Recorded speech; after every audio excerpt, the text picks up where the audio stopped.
I thought I would do an in-depth review on my IBM Aptiva because my last video I only just did a brief review on just the working system itself with the specs.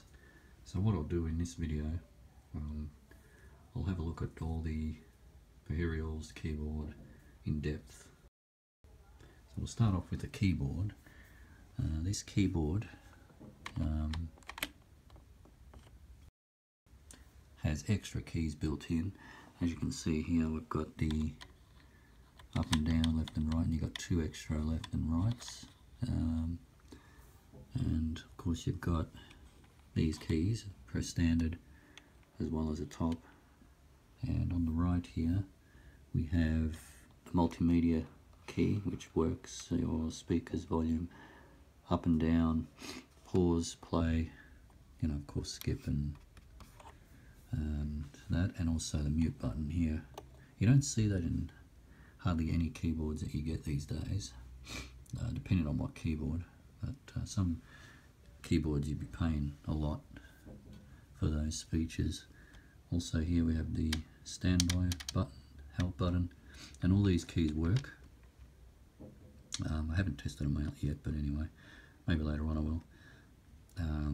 Web support, internet shopping, and internet. So those buttons do work. Now let's have a look at the computer itself. As you can see, it comes with the standard CD-ROM. It does have a floppy A drive. I didn't mention this in the previous video, but yeah, it does work. Just open it up. And I previously installed the CDR DVD drive, which is a CD-ROM, runs at 48 times, 24 times, 48 times, and of course 16 times burn ratio. And of course that's your standard CD-ROM with volume up and down, headphone jack.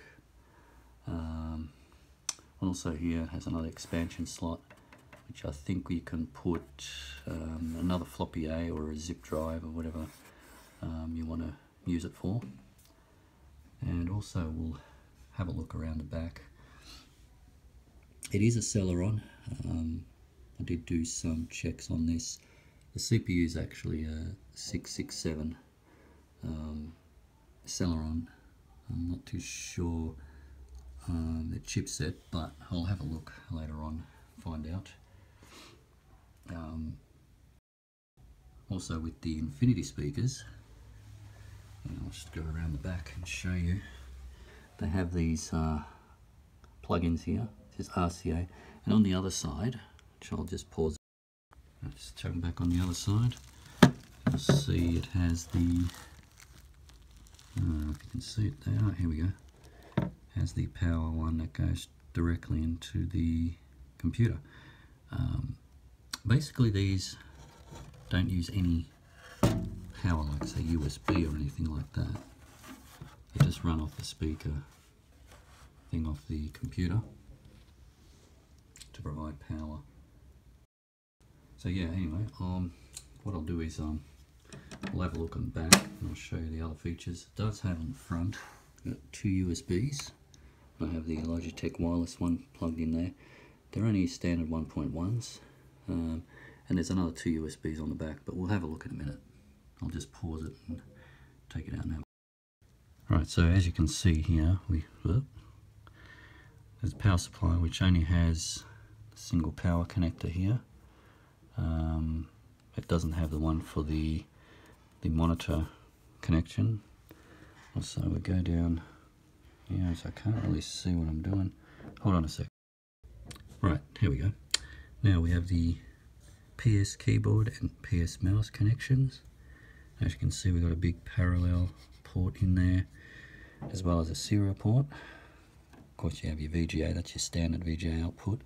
If I can scroll down, and now I can show you the, I believe that's the Ethernet, and your two USBs. This one would be a joystick controller, and of course you got your sound output here.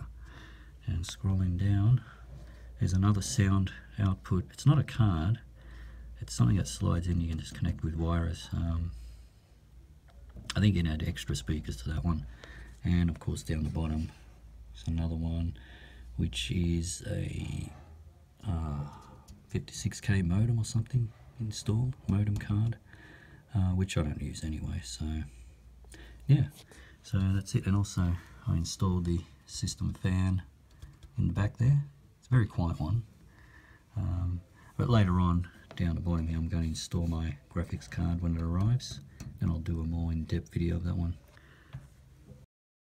Yeah, so if anyone's interested in purchasing one of these just for a collector's item, or they want to start building their own machine similar to this one, you can surely check online like eBay. That's where I usually get my stock. And also they're easily upgradable as well. Also, the other interesting part is the USBs on this one is always active. So that's another thing that you know, you could probably use the USB to charge your phones or other sorts of things like that. Anything that you could use it as a charging thing, you can do. Also, I found another old computer of mine just sitting here. I'll have to do a video of this as well. It's an Intel Pentium 4. Not too sure what's in it.